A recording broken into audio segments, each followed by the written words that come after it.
Gusto mo ba na ikaw at ikaw lamang ang hanap-hanapin niya araw-gabi, yung palagi kanyang mamimiss?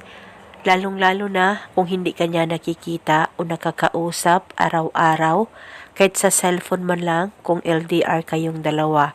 At palagi siyang mababaliw sa sobrang pagkamiss niya sa'yo. Kaya kung gusto mo na maging ganito, ang mahal mo ay gawin itong ritual na ibabahagi ko sa inyo ngayon. Ito'y napakadali lamang pong gawin at paniguradong ito'y napaka-epektibo at makakatulong ito sa relasyon ninyong dalawa ng partner mo para mas lalong mapatibay at mapabuti ang relasyon ninyong dalawa ng mahal mo. Kaya gawin ito sa kahit na anong araw o oras na gusto mo. At dapat 100% ang paniniwala mo sa mga ganitong pamamaraan.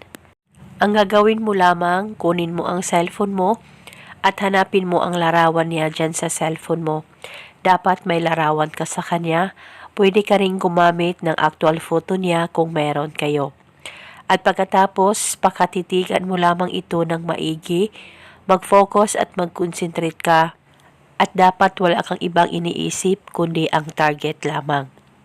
At dapat mabuti ang hangarin mo sa kanya at hilingin ito ng buong puso.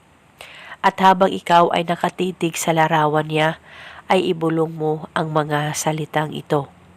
Pangalan at apelido niya, ikaw ay mababaliw sa sobrang pagkamiss mo sa akin hanggat hindi mo ako nakikita o nakakausap araw-araw. At ako lamang ang hanap-hanapin mo araw-gabi. Ibulong mo lamang ito ng 3 beses. Pwede ka rin magdagdag ng hiling kung gusto mo, wala pong problema.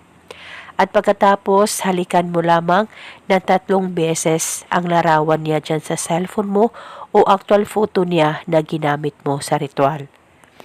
At kinabukasan, ulitin ang paggawa nitong ritual sa kahit na anong oras na gusto mo.